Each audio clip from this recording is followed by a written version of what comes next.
Now, I'm very excited. Welcome back to Elite Sports Betting and Horse Racing Handicappers. You know them as Mr. Marco D'Angelo from WagerTalk.com, The Pony Pundit Show, and Mr. Chris Fallica from ESPN College Game Day, Daily Wager, and the Stanford Stephen the Bear podcast. Please follow them on Twitter at Marco in Vegas and at Chris Fallica. Guys, thanks for coming back to talk about the 148th edition for the Run for the Roses. How you guys doing? Doing great. This is the time of the year I love. Kentucky Derby. You got all the sports going. You got hockey playoffs, NBA playoffs, baseball in full swing. This is next to football, this is the best time of the year for me. Yeah, it really is with everything. And we're getting into the season where we got some golf majors to throw in there as well, and some big tennis tournaments. And we're supposed to go to Louisville for the Derby, but what I thought was just a little allergy, nasal sinus congestion turned into full-blown cold and congestion. So it's nothing else other than that. But we're gonna sit here and decide not to sit in the rain for a couple of days and just rest up and send it in from home. So we still got plenty of information. Have a great time this weekend anyway. You know, it's not the worst thing to do. Sit on your couch and just relax, watch it on TV. Now, avoid all the hassle. I mean, you were just through a ton of hassle with the draft and all that stuff in Las Vegas. So I imagine that. And I was going to ask you if you were going to be in attendance, and the plan was to go, but now obviously the cold set you back a little bit, but that's okay. I was in no shape to get on a plane this morning. That's for sure.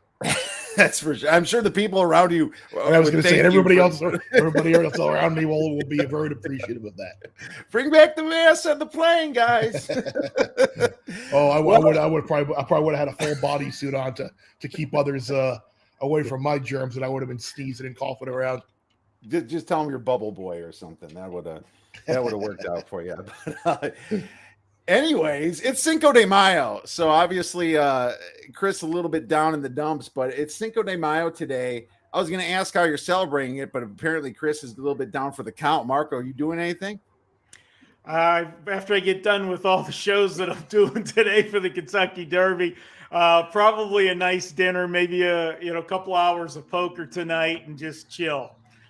Get some of those drunk Cinco de Mayo players at the table. You round them up, man. Round them up. They will show up for you. You just creep on in when the time is telling you to do that. I'm probably going to have myself a fundito. You guys ever eat a fundito?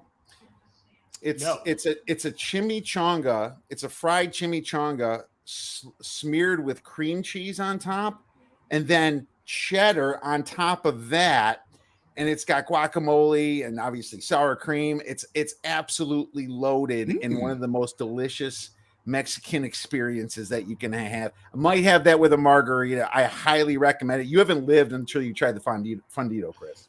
Now, is this something that you and your wife make at home, or is this a specialty of a place that you go to, or is something that's common at any Mexican restaurant? I'm curious here. I wouldn't say that it's I wouldn't say it's common, but it's not something we make. It is from the authentic Mexican restaurants down here. There's a few of them. Next time you guys come down, make sure you send me a text. We'll go ourselves a fundito. I know how much you like cream cheese, Chris, so it's something that is well worth it. Just you might need a cholesterol pill afterwards. I just got to tell you that, but it is literally that delicious. I'm looking forward to that for my dinner tonight. Maybe if my baseball goes well, I'll have a margarita or so too. So we'll see how my night goes. But happy Cinco de Mayo to all of our viewers and our listeners. Hopefully we have a great show for you and give you some winners here. But before we get into the Kentucky Derby, wanted to talk a little bit about college football now that I have you on, Bear. And, I was wondering if you made any – I know it's early, way too early, right? Transfer portal still going and all that. Is there anything you might like or have already liked for next year? Yeah, I haven't played anything. I mean, right now, I think it's a little difficult to see anybody other than Alabama, Georgia, and Ohio State winning the title. There may be teams that could make the playoff from the Pac-12 or the Big 12 or whomever, but there isn't a ton out there worth playing right now. I will say I am curious to see what the win totals, which aren't up yet, for UCLA will be. I'm curious to see what the win total for Michigan State will be. If you look at UCLA's schedule, there's a really good chance that the Bruins are going to be 5-0 before they have that game with Utah, and then before they have the game with Oregon.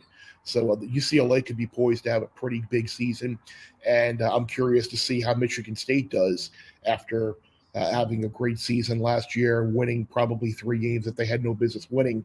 A team that won a lot of close games and kind of got a lot of turnover luck like that. A lot of times they regress the following year. So it wouldn't surprise me at all to see Michigan State's win total right around 8.5. And if that's so, I will be ready to pounce on the under there.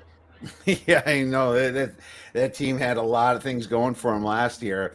I thought you were going to say maybe James Madison to win the Sun Belt or something. We can't forget that, and they're a hell of a school coming into FBS here.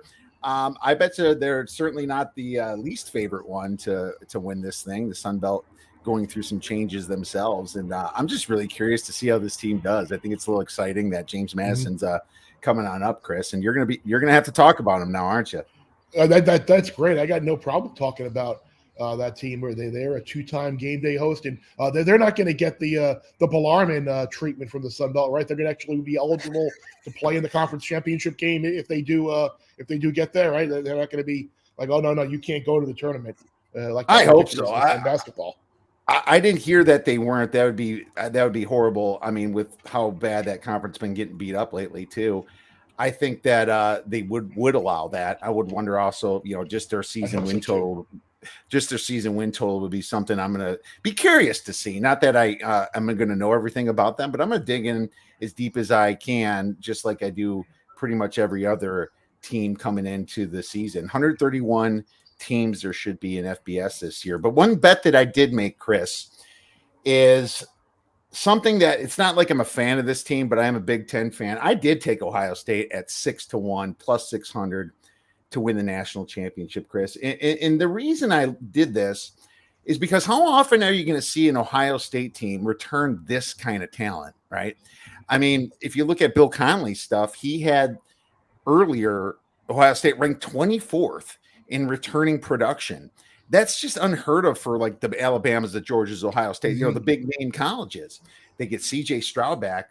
I got to tell you, I liked Olave. I liked Wilson, but I'm not sure that Smith Najigba and Marvin Harrison Jr. aren't better than those guys. Well, I'll tell you what. Sorry to cut you off there, but I don't know if you remember during the year, Kirk Herbstreit sat down with those wide receivers, and we did a little feature on them, and Kirk point blank asked, like, who's the best of the bunch, and it was unanimous that Jackson Smith-Njigba was the best of the bunch. So he is super highly thought of in that room, in that program. And you talked about the returning production, yeah. When you have Trevion Henderson coming back, and your starting quarterback and wide receivers with the production of Harrison and Smith-Njigba, like, yeah, who in the Big Ten is going to beat them? I know, and they found the groove at the Rose Bowl. That Michigan loss really hurt them psychologically.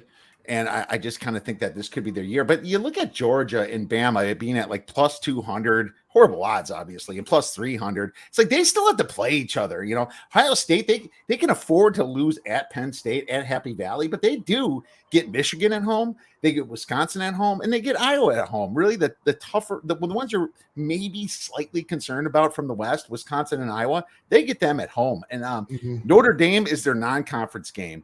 And this Irish team is going through massive transition.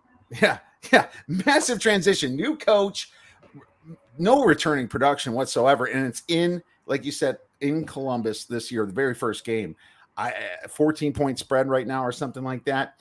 I just think that, even Ohio State can afford a hiccup, and they're still going to win the Big Ten National Championship against anybody in the West. So at 6-1, I think that was mispriced. So I took a little bit of a taste of it. So hopefully that comes through. It's one that I'm not going to make any interest off, Marco.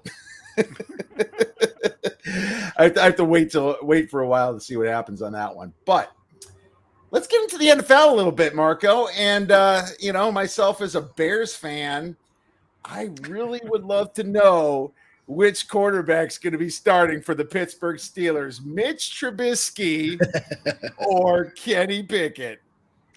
Well, I'll tell you, total, my first impression when I got the news that they signed Mitch Trubisky, I was sitting in a dentist office waiting to have a root canal. And I tweeted out, suddenly the root canal doesn't seem as painful. Okay. But the more I thought about it afterwards and what they got for the contract that they signed with Mitch, I think this is a good stopgap to Kenny Pickett. Now, did I know at the time we were going to end up with Kenny Pickett? There were a lot of smoke screens there. A lot of people, were saying the Steelers, if they did go with a quarterback in the first round, they were looking at the Liberty kid.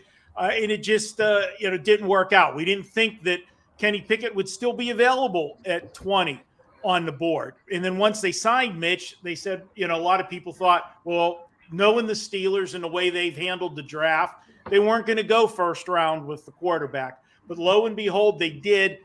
I don't know, guys, if part of this is trying not to make the same mistake twice. One of the few regrets maybe that the Rooney family has had over the years, because we know, and I know I'm biased, but you can look at the track record, the number of coaches that we've had, the times that we actually do sign free agents. The Steelers are a very good run organization. The one mistake they might have made was not drafting the local boy, Danny Marino. They caught a lot of flack for that with, his career numbers. I mean, things worked out for the Steelers okay. We still got 6 Super Bowl trophies in Pittsburgh. That kid from Ohio did okay, Ben Roethlisberger, over his career. So I think that the fact that they had that opportunity to grab the local kid, and even more so now that they share the same, the same facilities, the practice facilities, the stadium, being familiar with everything there, it was a natural fit. I know a lot of people are I was waiting for you to make the joke about the hand size, that he has small hands. But you know what? He did well putting up big numbers at Pitt. And I know, and I said this many times, and it was my bash on Mitch when you guys drafted him as high as you did with Chicago. He only had 13 games in the ACC. And, the ACC, outside of Clemson, I don't know that there's even a team that can spell defense, let alone play it. So, those numbers are always inflated, but I think he'll have time to learn. They're not going to start not start Kenny Pickett. I think Mitch will get the job. He will be the stopgap until the Steelers, and still either he runs into trouble or the Steelers are out of playoff contention. Then we see Kenny Pickett. The odd man out is going to be Mason Rudolph. I think he gets traded either during the preseason or at the end of the preseason when some other team has a quarterback go down and needs a backup.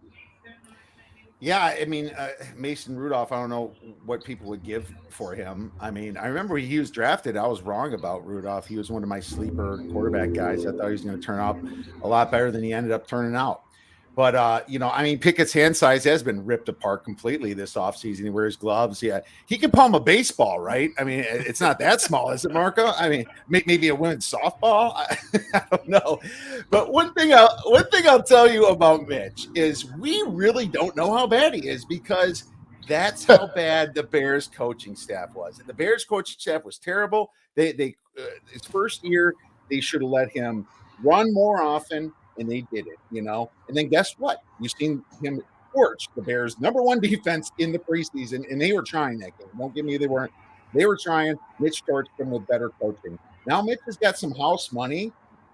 He can turn out, man. He's got the size. If he got his confidence, that's all what I've always said. He can never get his confidence with Matt Nagy as coach. If he can get his confidence this year, he got a shot, my friend. So it's going to be really interesting to see how this all turns out. But speaking of weather, Chris, the earlier report in Louisville for the Derby was decent. I thought it was going to rain on Friday, but then, I looked yesterday and it started changing. Then it says muggy, then rain in the morning. Do we know exactly what's going to happen come come It time. looks like Friday's a complete washout, and it looks like the rain is continuing later into Saturday than what we expected. So I would certainly expect some of these non-stakes, non-bigger handicap turf races to be maybe taken off the turf to try and save that beautiful turf course that they have for the bigger races. And I don't know. We've seen that main track go from wet, fast, sloppy, muddy to fast and good pretty quickly later in the day. So I don't know if it'll fully be an off track, but I don't necessarily think there's going to be a track with zero moisture in it. That's for sure. Yeah, let's hope so.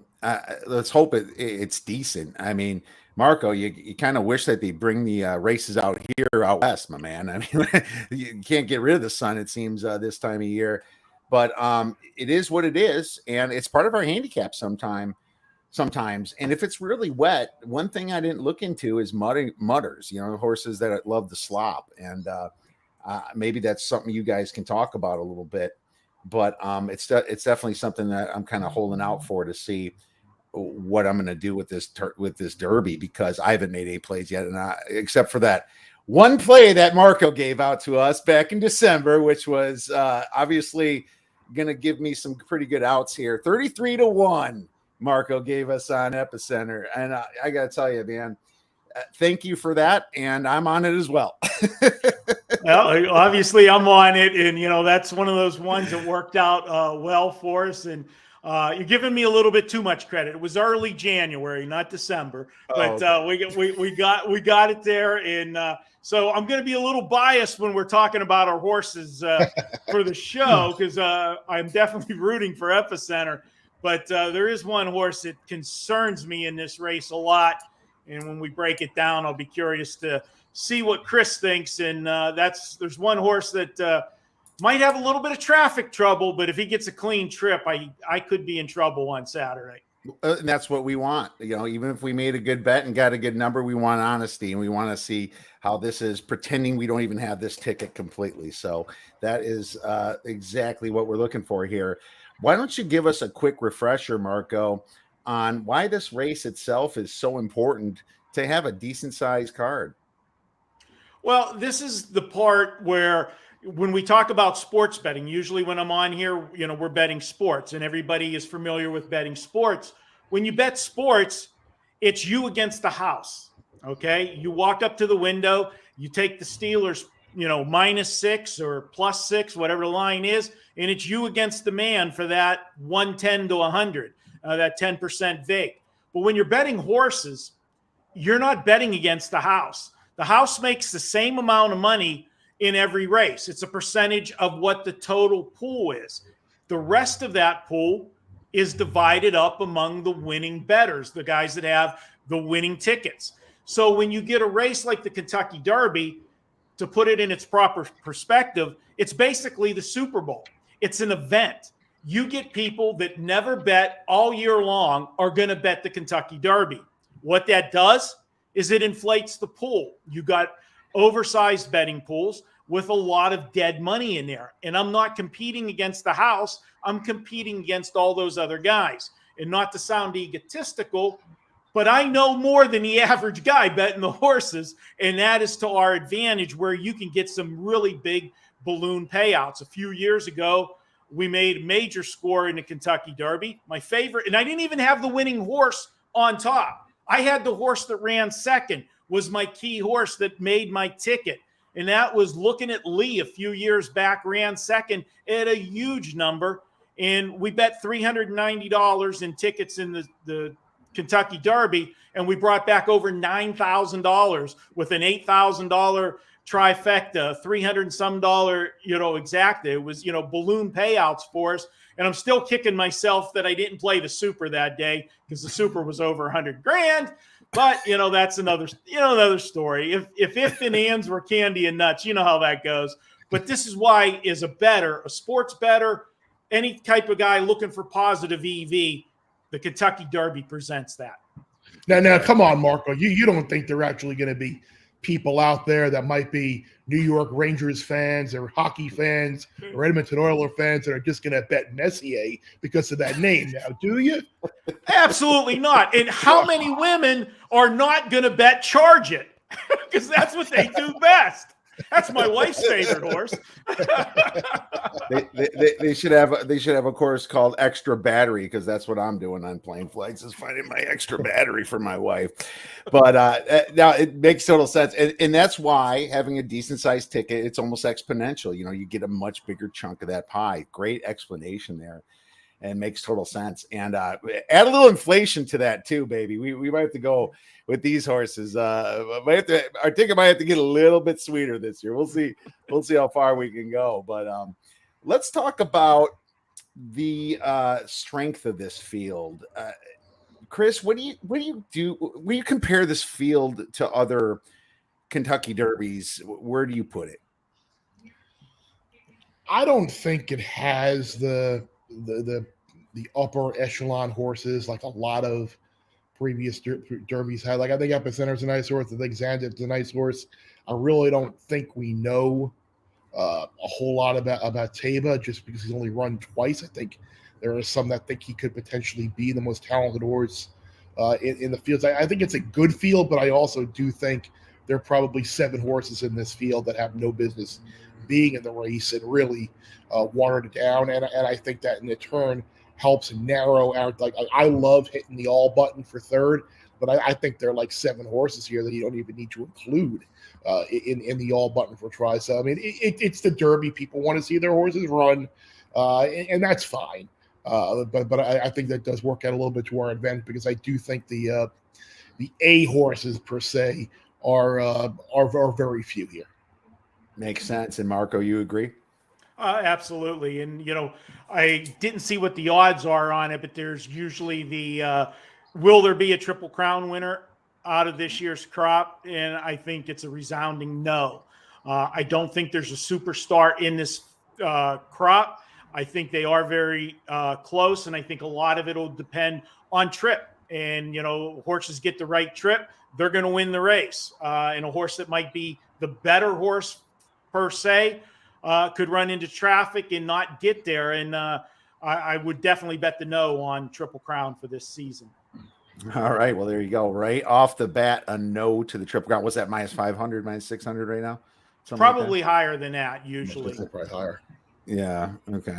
Trying to compare it to some other ones I thought of in the past. So who's taking the lead in this race? Who's the pace setter?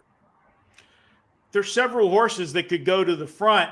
There's a lot of horses that have tactical speed, and that's the key in this race. Do you want to be on the front? I think obviously you start with Epicenter with post 3. He's got no choice. He's going to have to gun out of there because he doesn't want to get, pinned down at the rail. Now, does he want to go right to the lead? I think, when they get out there, Joel Rosario is going to take a look to his right and see how many horses are coming with him. And he may decide, if there is the cavalry charge from the outside, to just carry them a little bit and then turn them loose and sit right in behind and let them do the battle. Horses on the outside, like, a horse like White Abario has some tactical speed, wants to leave, doesn't want to take back from the outside post position like that. I think he has post position 15. He's going to have to go. You've got the horse that Chris already mentioned, the very intriguing horse Taba in this race.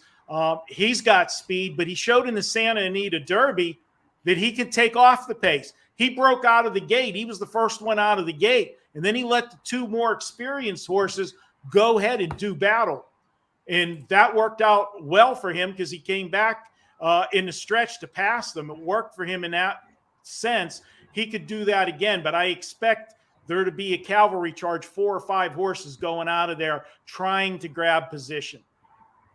I agree. I think with the Derby point system has kind of negated a lot of the sprinters and the cheap dead speed in this race is really gotten away from that. But I think this year, I do think we might see a little bit closer to a return to what we're used to seeing with your dedicated front runners.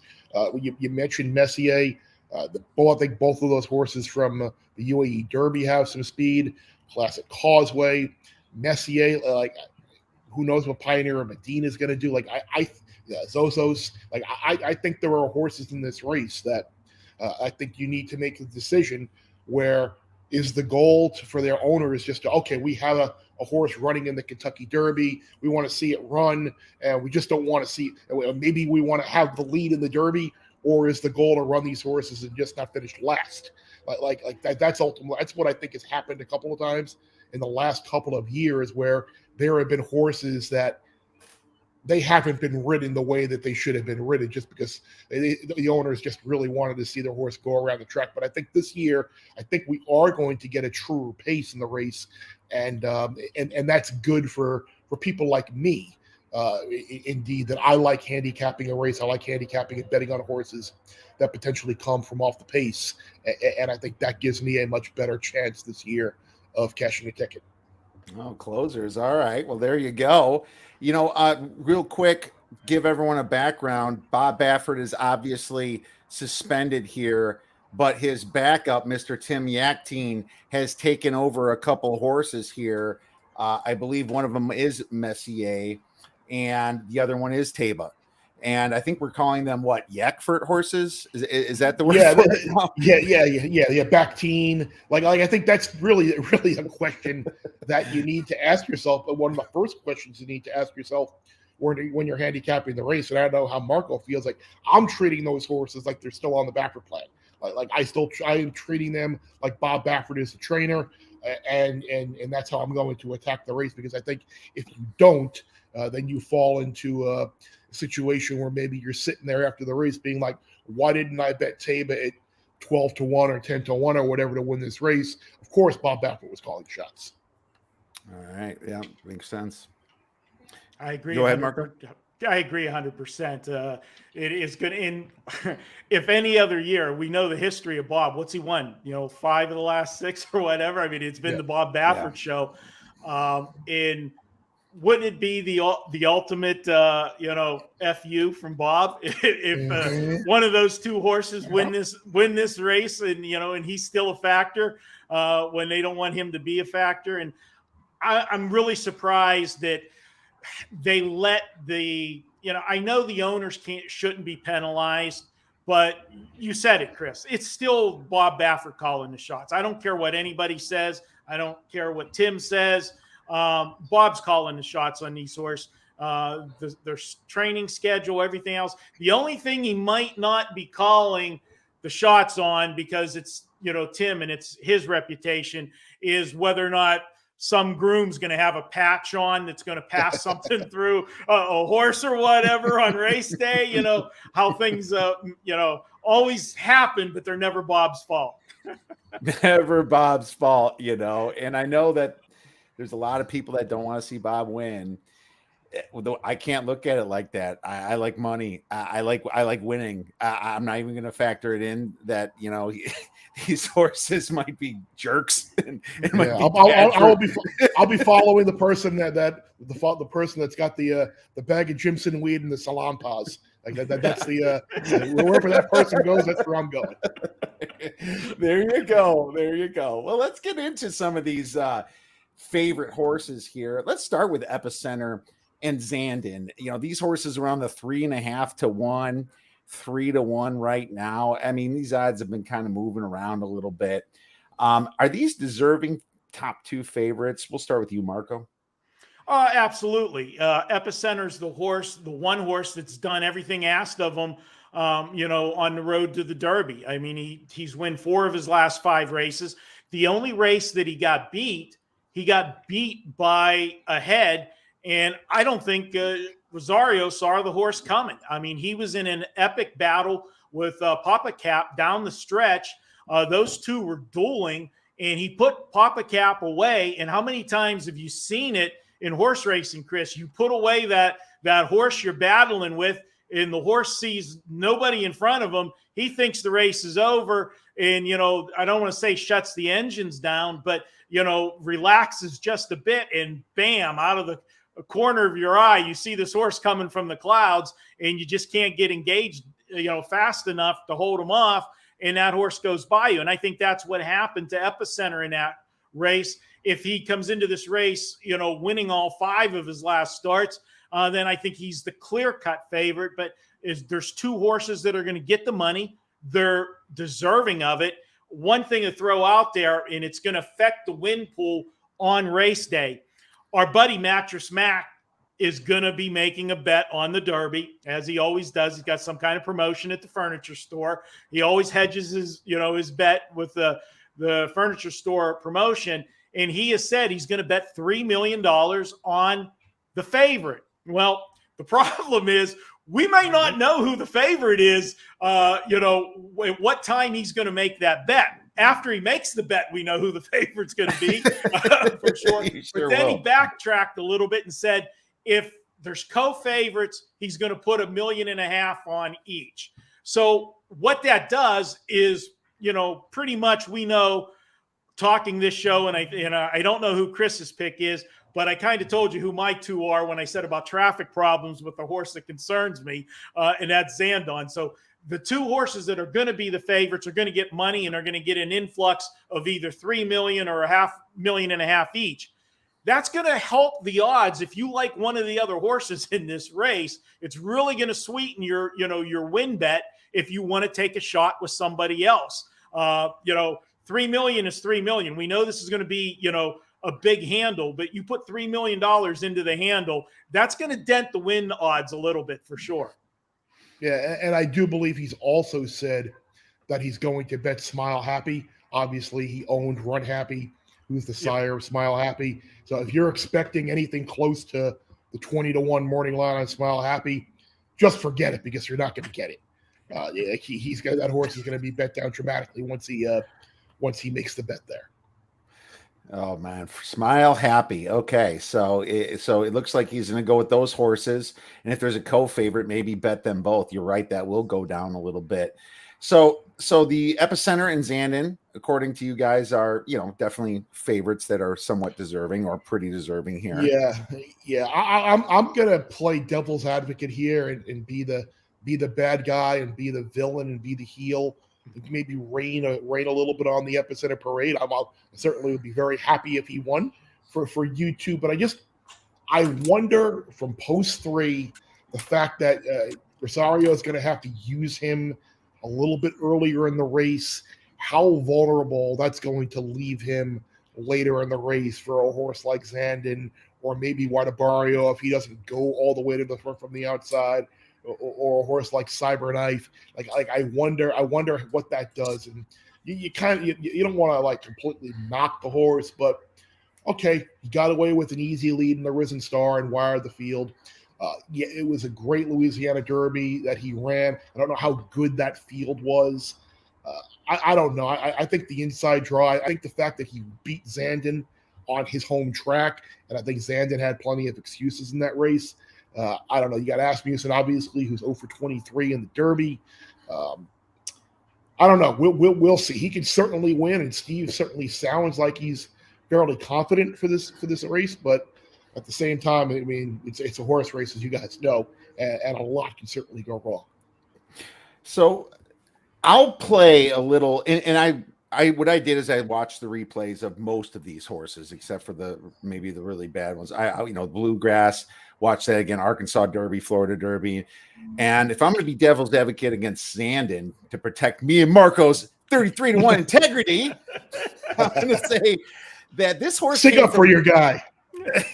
Well, I mean, I'm just going to try to make an argument, but he came back from the end of that Bluegrass, right? And part of that, the announcer goes nuts. I mean, he just like he just won the Triple Crown or something. And I thought that was a little bit hype. And yeah, it brought excitement to this horse.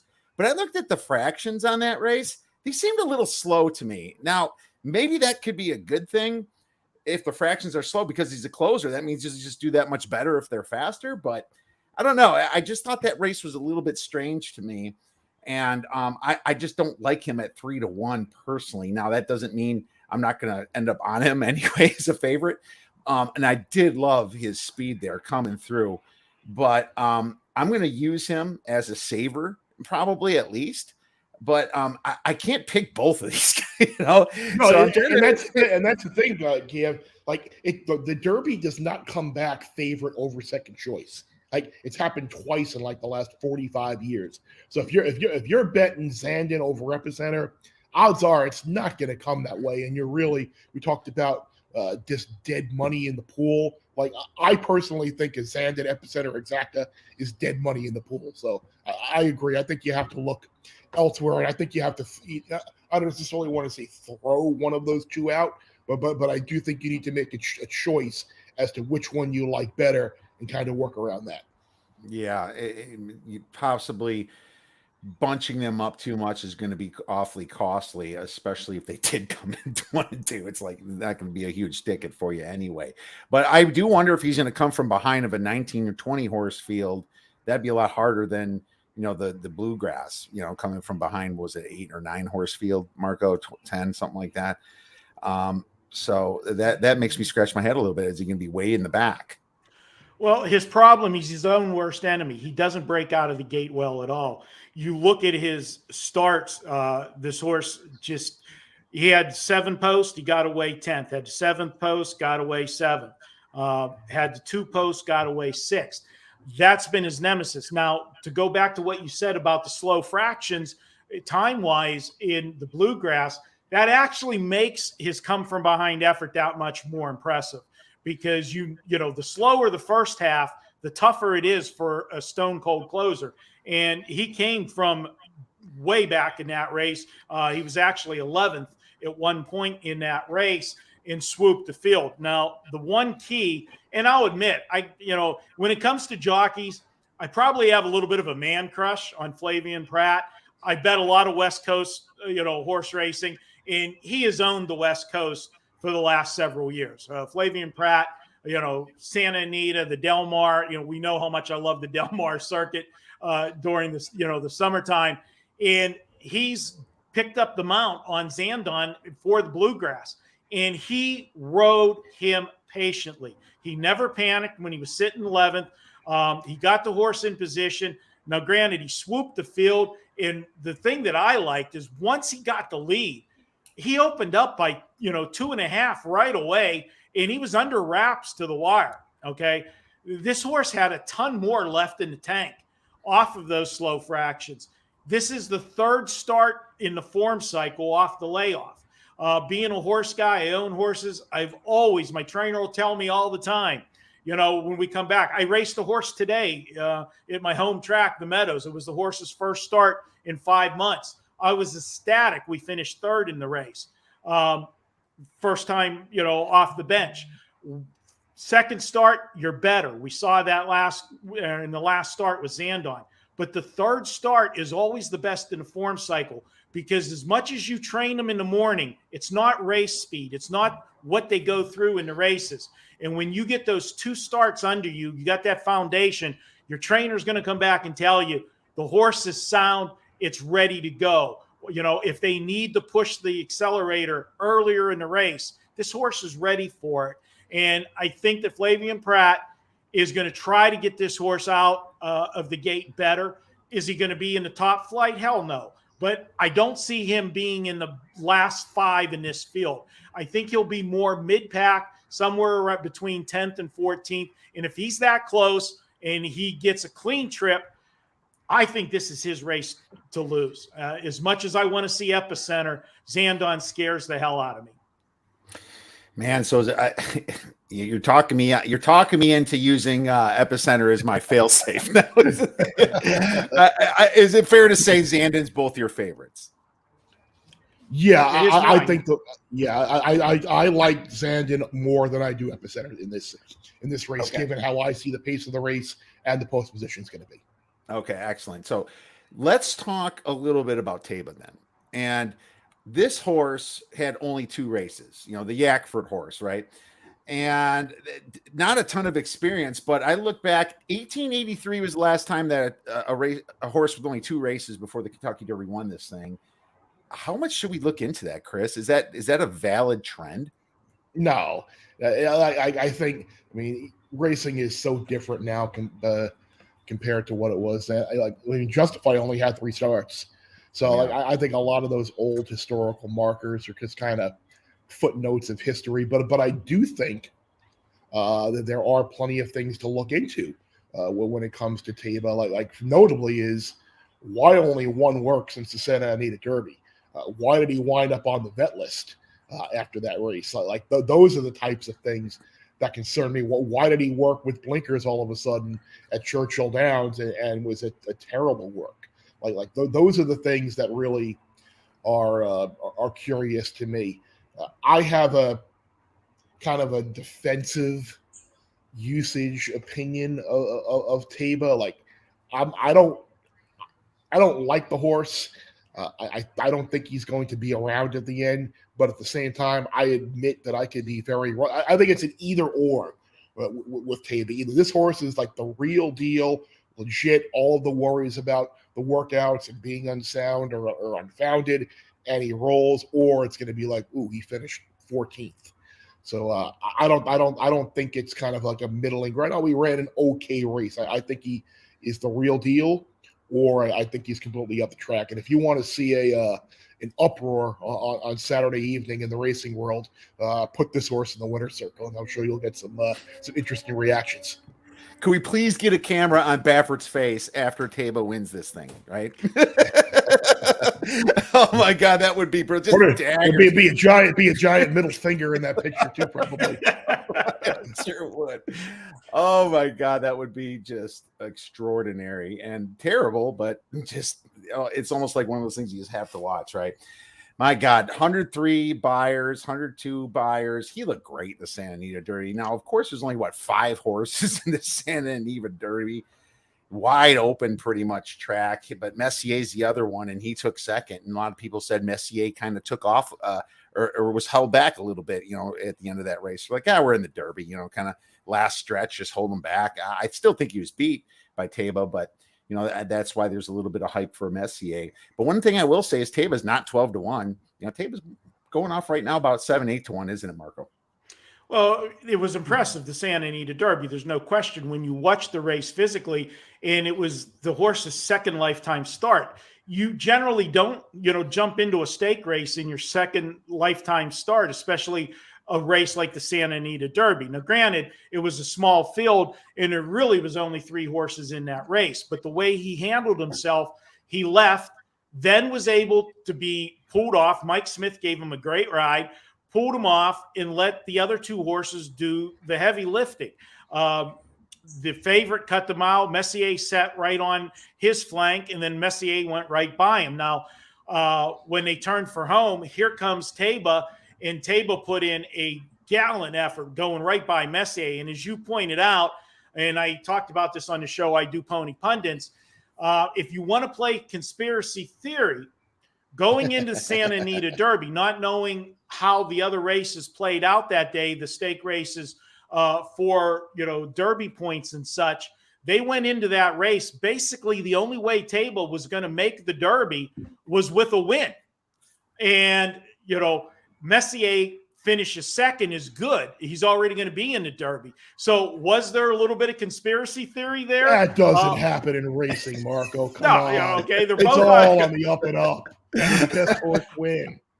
That's, that's why, I'm high on both horses. Now, part of the reason that we're seeing the back off on Taba with the workouts and so forth after the race, they always talk about, you hear the phrase, somebody says, oh man, whenever the winning horse pulled up, he couldn't even blow a match out, meaning the horse wasn't breathing heavy, was full of, could have went another mile, after the race. That wasn't the case with Taba. The horse did look physically exhausted after the race, and he should be. It was only his second lifetime start, and that was a big race. He put up a balloon buyer number in that race, and the horse has a license to bounce. So to prevent the horse from bouncing, they have trained him cautiously. They've backed off a little because they want to try to get some more gas in the tank, and no pun intended with a Baffert horse about, not having any gas in the tank. But, the horse was, physically, spent after that race. So that's part of the reason coming in here. And if we want to buy into the conspiracy theory, man, that's got to make you like Messier, doesn't it? Sure would, and that's kind of the whispers I'm hearing a little bit, but right now these are just conspiracies. And so you wonder, what's funny about horse racing is when I do a college football card, it starts with 15 games and I whittle it down. Right. Unfortunately with horse racing, I start with like 3 horses and it blows up. It's like, I like this one now. I like this one. I like this one. And my card's just getting way too expensive. But, it's just fun listening to all the noise coming in here. And maybe there's some truth to some of it. It's almost like the draft was last week. Who's the true horse here? I can only go by, the trainers and their past performances, right? And that's what I'm looking at. But that's why I want to bring up a couple sleepers to you. And I'm going to give you 2 that I like. And maybe you guys can give me one. Obviously, you being the experts, give me your opinion on my thoughts here. But one of them was Charge It, I believe. And I got to find him. And there's something I liked about him. Number 8 horse. Yeah. So, when I watched the Florida. Size. Yes, Saez. And when I watched the Florida Derby, Saez hits the gate, kind of screws him up a little bit. But once the end of the Florida Derby, he took him really wide around that turn. And then he bumped another horse, screwed him up completely, knocked him off. Well, White Barrio, who's in this race, wins this thing. But I thought Charge It was the better horse. Charge It was gaining ground. Obviously, if the race was a little bit farther, I think Charge It might have caught him. I thought Charge It was the better horse there. And I'm seeing him 20-1. He's one of my sleepers. Any thoughts on that one, Marco? Yeah, Charge It definitely. In that race, the Florida Derby, I was with my buddy that I do the Pony Pundits show with, Sig, and we both had bet White Barrio that day. We cashed the ticket. I turned to Sig the minute that race was over, and I said, I know we had the winner, but I was more impressed with Charge It, what he did in that race. And you pointed out all of the points. One that you missed was in deep stretch, and he showed his immaturity, his greenness, and that's a horse term for a horse that's immature. That was only his 3rd career start. He lunged in badly in the stretch. If he runs a straight line, I don't think he wins that race. White Barrio was in hand, but I think it is much closer than it was. And for the horse to do that in his 2nd start and race in a different style than he was accustomed to, this horse has a license to make a big-time jump on Saturday. And I always say it, horses that enter the Derby, that this is only going to be their 4th or 5th start, they have come nowhere near their ceiling.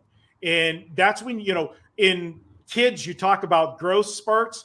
You talk about the light bulb going off with some of these young horses. And Charge It showed me a lot in the Florida Derby that he has every right to improve from that. In the way his buyers have been jumping, if he makes another jump, he's right there on Saturday. Yeah, plus his price and his sire. Tap it. Yeah. I am definitely intrigued by Charge It. I'm having a column come out on ESPN.com, and here's exactly what I wrote. I'm a little intrigued by him.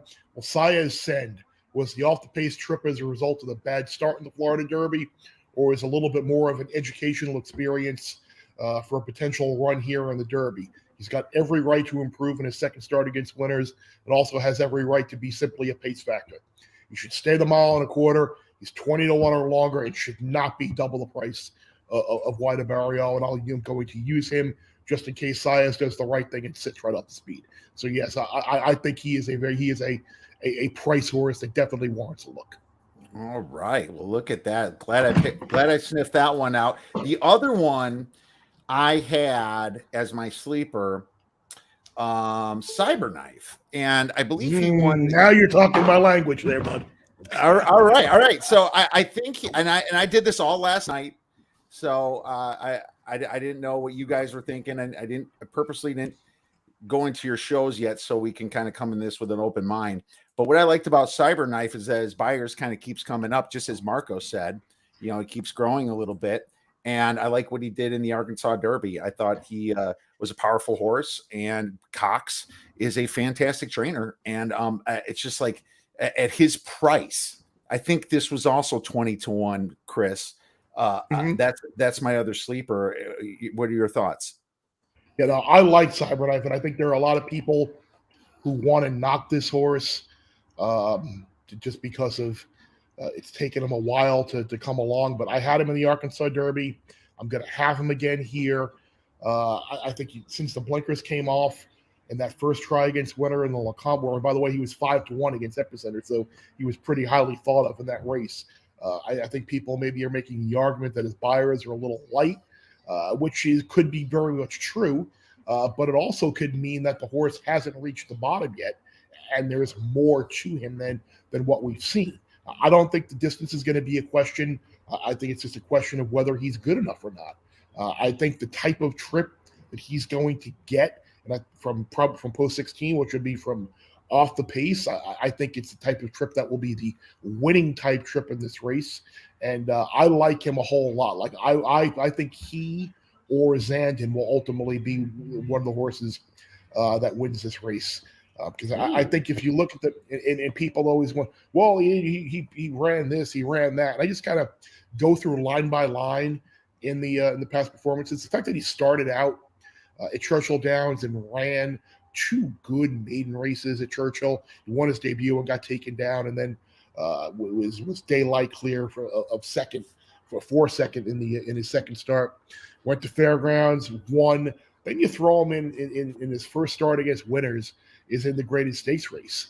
And they put the blinkers on in that race. Like there are reasons to draw a line right through that race. Like first start against Winners in a stakes race is not a race where you normally are expected to win or even come in second. So throw that race out. He took the blinkers off, got his confidence back with the stalking trip at Fairgrounds, that optional allowance race, and then they put him in the Arkansas Derby where he won easily. So I like the progression of this horse, and I think he's a major player on Saturday. Marco? His style is perfect for the Derby. He's got enough speed that he can get out of the gate and find a spot and sit in just behind the leaders. I don't think he's going to be on the lead in this race. But when you talk about trainers, Brad Cox, over the last 3 years, is there a trainer not named Bob Baffert that has won more big races than Brad Cox has? And this is a guy and the prices too, by the way, Marco. He's a guy that like he's what was She Dares the Devil, whoever that was. He won the Oaks or won that at a massive price. Mandaloon was 27-1. Yeah, his horses get bet every day of the week, but in these races like this, like he wins, he pops at big numbers because he's not the household name yet that your Todd Pletchers, your Chad Browns, your Bob Bafferts. He gets looked over, and and he's when you look at him, he doesn't look like a horse trainer. He looks like some guy that should be sitting at the bar having a beer watching the races. But he's getting the job done. So you can't overlook him. And yeah, the Arkansas Derby was impressive. I had a win ticket on him in that one as well. So I like that performance, but I'm not as high on him as you are, Chris, but he's definitely a horse that I will have on my exotics. I don't think he gets the win in this one, but I think he is a major player. All right, Marco, any other sleepers that you have that you might even use up top? There's a horse that's progressing well at the right time. It is from one of the best trainers in the country, and that is Todd Pletcher. Gets one of the best jockeys in the country that's never won a Kentucky Derby yet in Irad Ortiz, and that's Mo Donegal. This is a horse that's got the dreaded one hole. We don't want the one hole. Nobody wants the one hole. Well, you know what? Couple things about the one hole with this race and this particular horse. First off, if you're going to be coming from the back of the pack, it doesn't matter what post position you have, you're going to be coming from the back of the pack. So the one hole isn't that big of a deal. And I go back to the horse that made me all my money in that trifecta a few years back, looking at Lee. He had the one hole, and that was, he just got totally overlooked, but he was a stone cold closer. It didn't matter. And he got up for second in that race. McDonegal, he's his own worst enemy. He doesn't break well out of the gate at all. And, I talked about the other horse that doesn't break well. This horse breaks even worse. His last 4 starts, had to rail, got away 7th. And these aren't 20-horse fields, okay? These are, fields of 8, 9, 10 horse fields. He had the 2-hole, got away 8th, had the rail, got away 5th. This horse just doesn't break well, but he closes like a freight train. He's going to be subject to traffic because he does have the rail. He's going to be at the rail. So he's going to have an opportunity to save as much ground as he can when he starts the move. At some point, if it is fast fractions, meaning they're going to go slower in the second half, also means that those horses that were involved in those fast fractions early are going to start coming back to you. And generally, those horses are in the 1, 2, and 3 path, so can clog up the rail a little bit. At some point, Irad's going to have to find a hole in where he makes the decision to come off the rail. Very seldom, will you get a horse. I know, there's been jockeys that have been known for, hugging the rail. Calvin Burrell used to do it better than anybody else, but you don't get that clean rail trip all the time. He's going to have to navigate his way through. If he does, this is a horse that at a big number, and if you look at his buyers are improving every start, heading in the right direction, this is a horse that could hit the ticket at a big price. But again, you're subject to pace and you're subject to traffic. And it's hard enough to win a horse race when you got a couple other things that have to go your way. But that's why it's horse racing, and it's why it makes for all those interesting combinations on those exactas and tries and brings you those big prices. You know what's amazing? That there hasn't been a horse that won the Wood that hit the Derby exacta since Empire Maker and Funny Side ran 1-2 in 2003. I mean, for being a Naira guy all my life and a Northeast guy, like the Wood Memorial used to be like the most important prep out there. And for a Wood winner not to have cracked the exacta in 20 years, I just find that incredible. It has nothing to do with what's going to happen Saturday, but it's just more of like, really, how could that be? What happened to like all these Wood winners in New York racing that they just haven't gone to the Derby and run well? I think part of it, Chris, unfortunately, is, and you're right, the Woods become irrelevant. And I think a lot of the big trainers with the big, the better horses, they don't want to go through the New York circuit in the springtime. You've got rain, you got snow, you got cold conditions. They want to protect their horses. And I think that's why you see the horses go through the Florida circuit has been the most dominant for the Derby in recent years. I mean, you look at the last decade, how many horses have gone and on and won the Derby that have gone through the Florida Derby circuit. It's weather. That's my reason. And if I'm a horse owner, do I want to be racing, a 3-year-old that I've got all this money invested in on muddy tracks and so forth? You know what, springtime's like in New York. And that's part of it, in my opinion. Let's not forget Baffert. His juiced up horses kind of were winning out of some other locations, obviously Santa Anita, a lot of those. And that was probably a reason too, I would think, just obviously the trainer with the horses coming in from a different side of the country. So I would assume that could be an answer too. Well, let's talk about some horses that, or Chris, I missed you. Did you have another sleeper? Yeah, a horse that I really want to use, but again, I just don't know if he's going to be ridden the correct way. I think a lot has been made of the Florida preps, and those times came back slow, especially the final quarter, the final furlong. But Simplification is a horse that, if Jose Ortiz rides him the way he did in the Fountain of Youth, like again, that's the profile of a winning ride, a winning trip in the Derby from off the pace. Or is he going to be sent to the lead like he was in the Florida Derby? You could also have a little bit of the conspiracy theory there, knowing that he was in the Derby. I didn't have to win the Florida Derby to get there. They maybe just used that as a little tightener public workout, but it was so long ago. I don't know about that. Maybe it was a little bit of a bounce off of the big effort, but he's had excuses in both of his races against White Barrio. Like, I don't think he should be double the price. Like, Charge It was double the price of White Barrio. I don't think Simplification should be double the price of White Barrio either. Now, maybe he's just simply not good enough. And again, that's fine. But again, that's part of the deal, like Marco was saying, with odds and prices and trying to find live long shots. You're willing to take 20-1, 25-1 on your opinion that if I'm right, I'm going to be rewarded. So I think Simplification is a horse that definitely warrants another long shot type look. Okay, what I wrote down on him was that I thought he peaked in March, but you just told me he had some bad luck there, and he's never left Gulfstream, has he? He's always just raced at Gulfstream. I think those were the two things that I wrote, but I'll keep that in mind, what you said about him. But let's get into some of the horses we're tossing. So this could be the fun part, and I'll start out here. I wrote down that we're going to toss, was it Tiz the Bomb? I said if he hits the board, he's rightfully named because that bomb's going to blow out my ticket. So I'm going to see. I don't like him. I think he hasn't proven anything, and so he's going off at 30-1, which tells me he shouldn't have a chance. I think he did well in the dirt a long time ago, but then ever since then has completely faltered. So that's my first toss. Any agreement? But before you go longer, can I comment on him? Yeah, go ahead.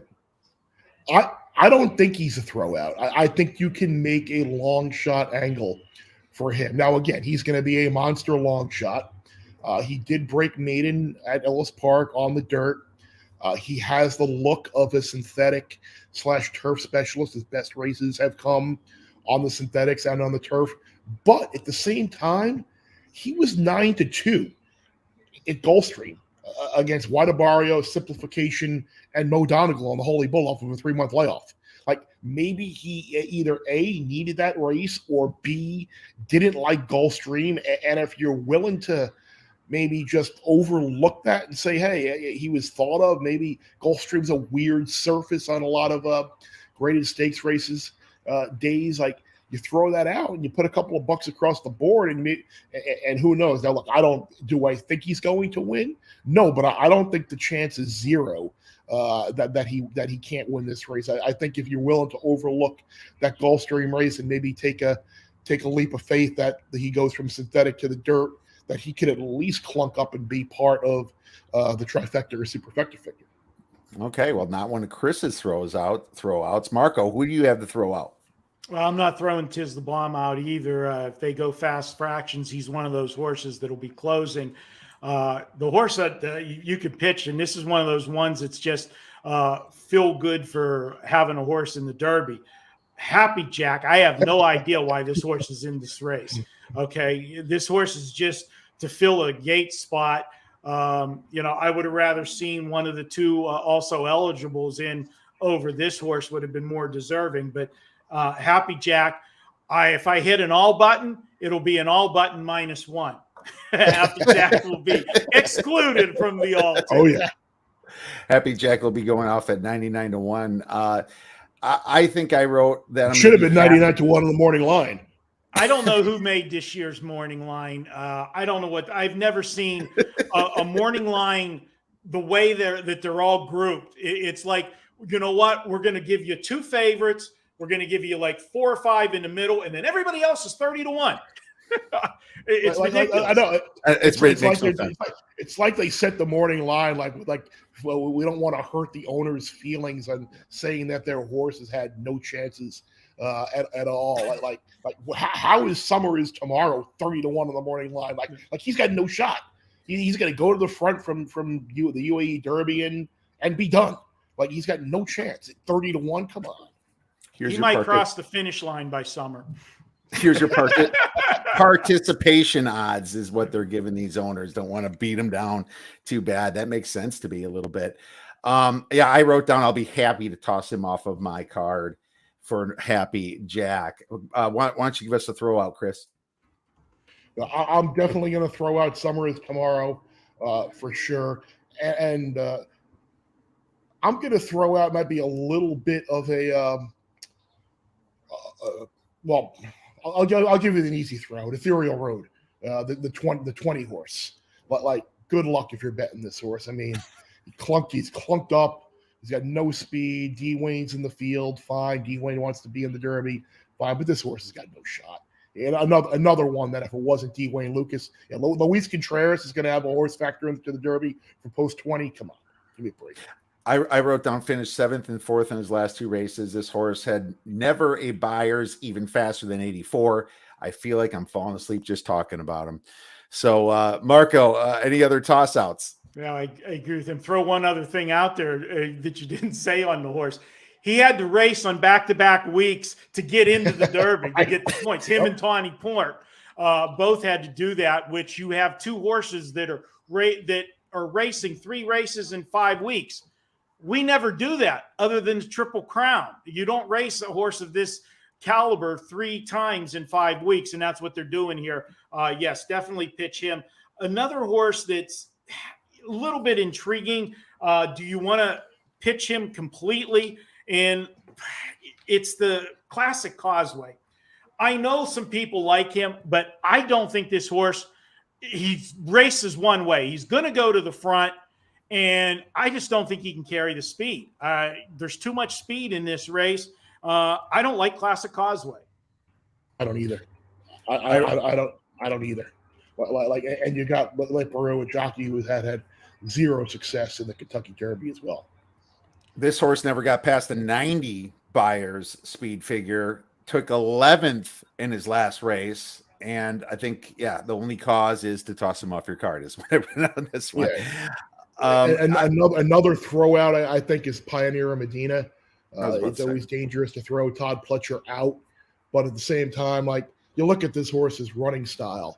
Like, I think he's a vanity entry just to basically get the owners a ticket, get to the party, go around the track. Like, you look at his past performances, like he should have been closer to the lead in both of his stakes races. He wasn't. Now the blinkers come off, so that kind of just means he's just going to kind of go around the track. Like, you look at where this horse has run. Like, I don't think Todd Pletcher, having started this horse at Monmouth, then you send him to the Calder meet at Gulfstream, and then to Tampa. Like this horse wasn't very highly thought of, and I think he's just there to kind of go around the fact. If I could bet this horse to finish 12th, I think I'd be all in on it. Chris, I got a question for you. There's a horse that I don't like, but is getting a lot of buzz about the way he's been working and his appearance on the track at Churchill. And we've seen it over and over again. These horses that come over from Dubai and the Japan horses. Now, we've seen the Japanese horses do better in the Breeders' Cup, but for the Derby, they don't. But Crown Pride is getting a lot of love by the way he looks in the morning. And I can tell you, as a guy that's owned horses for the last 30 plus years, I've had a lot of horses that my trainer tells me how good they are in the morning, and that doesn't translate to how good they are in the afternoon all the time. Yeah, I don't like this horse either. Like, the next UAE Derby winner that I bet on in the Derby will be the first.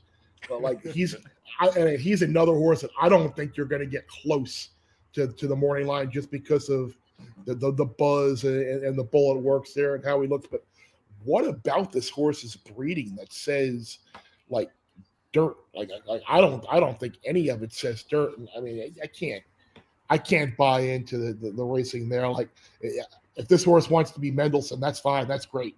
By all means, take some money and be a non-factor. But I won't be betting on him. And I think the runner-up Summers Tomorrow is a throw out too. So those are horses that I am very, very happy to lead off my ticket. All right, Crown Pride off the ticket. So I want to ask you about this horse real quick before you get into quick strategy. Zozos at 20-1. Now, he did get easily beaten by Epicenter in the Louisiana Derby, but he looked like he could do some damage if something crazy happens. Inexperienced horse, only 3 races, but, sitting out in the 19 hole, if chaos happens, muddy track, I don't know. I mean, what are your thoughts, Chris? I think this horse has a big future, and I am looking forward to seeing him at Saratoga and some other sprint races during the year, because I think he has a massive future as a sprinter. That was a really good performance in his third career race in the Louisiana Derby against Epicenter, finishing second and well clear of everybody else in this race. And I want to go back to what I had talked about earlier with Cyberknife. Like, Zozos being in this race really helps Cyberknife and Tawny Port to an extent, but I don't think he can win. The fact that Zozos is in here, the only way he goes to, I think he's on the lead. I think he makes sure that Epicenter and Classic Causeway and Messier and whoever else you want to throw up there on the lead, that he's there to make sure that those horses don't get away with an easy lead, to kind of an uncoupled entry rabbit for Cyberknife. But I think this horse has a big future as a sprinter. I don't think he can get a mile and a quarter, but I do think his entrance in the race will affect how the race is run and ultimately who does win it. Interesting. Good stuff. So, Marco, how are you going to approach this race? Is it similar to the way you approach all your Kentucky Derby races, or maybe are you going to focus more on the trifecta than the exacta, or the other way around? I go both. I split my tickets up to have coverage both ways. The exacta, just it's easier to hit an exacta than it is to hit a try. I mean, that's to start with. So that's the protection bet. I'll go deeper with my tries, and I'll get more creative with some longer shots in the tries, because, you bring one of those big numbers home in second or third, even the third spot, you can get a very good payout at the window. This is a wide open race, in my opinion, outside of those two horses that are going to take all of the money. And because the two horses that are going to take all of the money are two opposite styles of racing, it's going to make for even wagering. Because if you thought the two horses to beat were the two that were going to be on the front end, it's easier to construct your tickets with how you're seeing the race going. But we're looking at this race as two different ways. And for me, if I have two key horses that way, a lot of my tickets are going to key around those two. Now, Chris said you don't want to have an exacta with those two running together. That's true. But I want to have my ticket construction with those two together, because if the front runners hold, this is Epicenter's race to lose. If the front end collapses, it's Zandon's race to lose, in my opinion. So I'll have it both ways, and I'll mix my tickets up, keying those two horses, but I only need one of them to finish first or second to get all my tickets home. Makes total sense. And being that I didn't ask you about the rain, are any of these horses mudders at all? Is 3-year-olds, you don't see them race that often in it, unless it's a big stake race, one of the races that you're in for the Derby. If it comes up a rainy day, a lot of times they're going to pass on the race. They're not going to race a horse, in an overnight race on a sloppy track when you've got, a big future in front of you. So for most of them, this is going to be the first time that they really experience that. So until you have something to base it on, I don't let it affect me that much. But you can look at past history, look at the sire, look at the dam, and see, how those prodigies have done in off tracks over their career. But they all got a race over it. So I don't make as big of a deal of it as some people do, but it is something to consider. Chris? No, I'm the same way. Like, I think you saw Zandon, was a little moisture in the track at Keeneland that day, but yeah, I think you just mainly have to. It's a guessing game for the most part. Like Marcus said, a lot of these horses, for the most part, are not.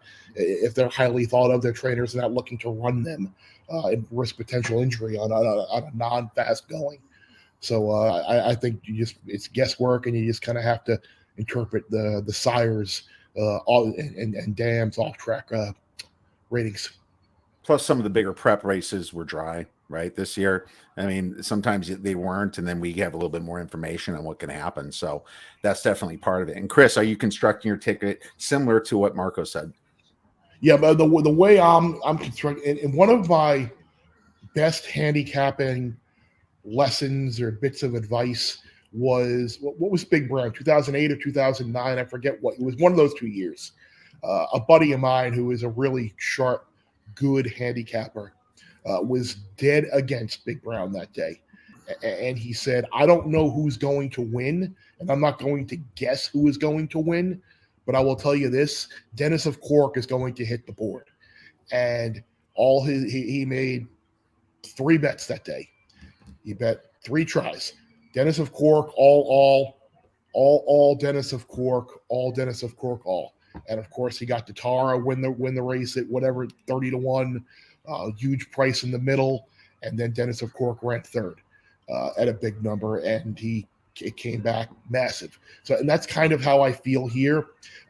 Zandon or Cyberknife may not win the race, but I am pretty confident that one of those two, with the running style and the way I project the race to go, is going to hit the board. So my wagering strategy is going to hinge on putting Zandon and Cyberknife together and put them, key them in an exacta in both spots, first and second, put them in exacta box with a couple of other horses. Like right now, I have my main exacta box back and forth is going to be Zandon and Cyberknife up top, and then I'm going to wind up using Tis the Bomb, Simplification, Taba, and White Aberio as well as the other horses that I like to go with those two. So that's my main, and then I'll throw in another one with a bunch of horses. Then I'll play tries using Zandon and Taba, Zandon and Cyberknife in one spot, and then using a bunch of other logical horses in the other one. The horses that I threw out completely that aren't going to be in my tries: Ethereal Road, Classic Causeway, Pioneer of Medina, Crown Pride, Summer is Tomorrow, and Happy Jack. Like, those horses won't be on any of my trifectas. I tried to narrow my cost and my outlay down on my tries by eliminating about 1/3 of the field. Makes total sense. Well, how about the Oaks then, since we have a minute? Any daily doubles that we're thinking about playing for this weekend, if you can give out that information? Chris, why don't you go first? Or Marco, go first. Go ahead, Chris. Yeah, I was going to say, I like Secret Oath in the Oaks. I think that you look at her past performances and go line by line, and then you watch the race in Arkansas. It was a massively horrific trip. And now you go from Contreras to Luis Saez. I think she's going to get a little bit overlooked here because of the finish in that race, because she draws the rail, because of the presence of Nest and Kathleen O. I was surprised to see Nest morning line favorite in this race. And I think Echo Zulu as well. I think there's a chance that Nest might even be the 3rd choice, because I think Kathleen O is going to go favorite in this race. I think Secret Oath is going to be an overlay, and I really like her in this race. I gave out Secret Oath is one of my top 2 in the Oaks, and it was exactly fair. I'm big on replays. You know that, Kiev. I preach that all the time, watching the replays. And just go back and watch her replay of the last race. And remember, that was against the boys. She got banged coming out of the gate, got, sandwiched on both sides coming out of the gate. That's a filly. She likes to be nearer the pace. She had to come from off the pace because of that horrendous start. And then she was 6 wide all the way through the turn. And you watch the sweeping move she made from last to second, looked like she was going to be clear. And then just at the wire, got caught for second, finished 3rd, just got, last strides at the wire. She raced game. If she comes back, and that's the only thing I don't like about racing a filly against the boys. You got a filly that's racing well. And I know, everybody likes to try to do that, step up, win the Derby. I get that. You know what? I'm always of the belief I like to be the big fish in a small pond and stay in your class, okay? Stay in your lane, race against the girls, be dominant. My only concern is, did that, break her spirit at all racing against the boys? It didn't appear the way she raced in the way she's been training since then. But Secret Oath is a horse that should not be 6-1 in the morning line. All right. Secret Oath is the one that you guys are keying in, it sounds like, with your daily double. Fantastic. Well, I'm sure you guys are going to be betting the full card here come Saturday and having a good time with that. Marco, Saturday? Why are we waiting until Saturday? What about Friday? This whole weekend, guys, this whole weekend is going to be live with horse racing fun. And where can our listeners get some of that great information, Marco? Well, head over to wagertalk.com. You can see the complete show, the Pony Pundit show, and we broke the show down. We covered the Oaks. We covered the contenders, the live long shots, and then both myself and Sig gave our top 4 horses for the Derby. If you want to get my exact betting strategies of how I'm betting the race on Saturday, you can go to Wager Talk as well and pick up my Saturday package. It will include, makes it really easy. And you know, Kiev, I email that to you every year. You can walk right to the window and just read right off of it, and no chance of making a mistake, and ride along with me. And I'll be Saturday, if anybody that's watching is here in Vegas, I'll be at the South Point upstairs in the ballroom. They do it. Well, we haven't got to do it the last couple years because of COVID and stuff, but we're back with the Kentucky Derby party, and we can actually bet the Derby in Vegas. First time in 3 years. The last 2 years. It's the most stupid, absurd thing with Churchill and Nevada racing, having to battle every year over a couple percentage points. They do it every year. They threaten not to carry it, but we got it back. So I'll be looking forward to that Saturday at South Point. No more having to make. By the way, Marco, I'd like to place a bet with you right now. I'm going to go with the college football rotation behind you. Give me 137 Texas A&M minus the 1.5 over Kansas for the limit, please. If I can get the bet in, I'll gladly put it in for you, Chris. That don't even make sense for basketball, guys. Jeez. So great stuff. Absolutely check out Marco. You do make it very easy, by the way. A little bit too easy for me and the rest of your clients. Chris, when's your great column coming out on ESPN? Column should be up at some point Thursday. I would think it should be up later today. It's definitely Friday morning. I just kind of go horse by horse, kind of like what we just did here on ESPN.com. I offer the way I'm betting the race as well. Hopefully you can just take what I wrote in my wagering strategy, and they will understand it as well. And the podcast with Sanford Steve is up and out there right now as well, where I also have a couple of undercard picks on Friday and Saturday, and we talk about the Oaks as well.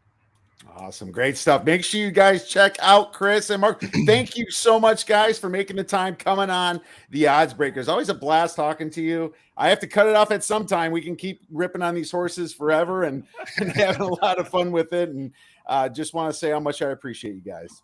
It is. This is one of the funner, if funner is even a word, like funner days of the year when us three get together and kind of kick around a bunch of horses like a bunch of idiots. So it's a lot of fun. I love doing this. Hopefully we cash a lot of tickets for some people, and good luck to everybody. Agreed. Thanks a lot, guys.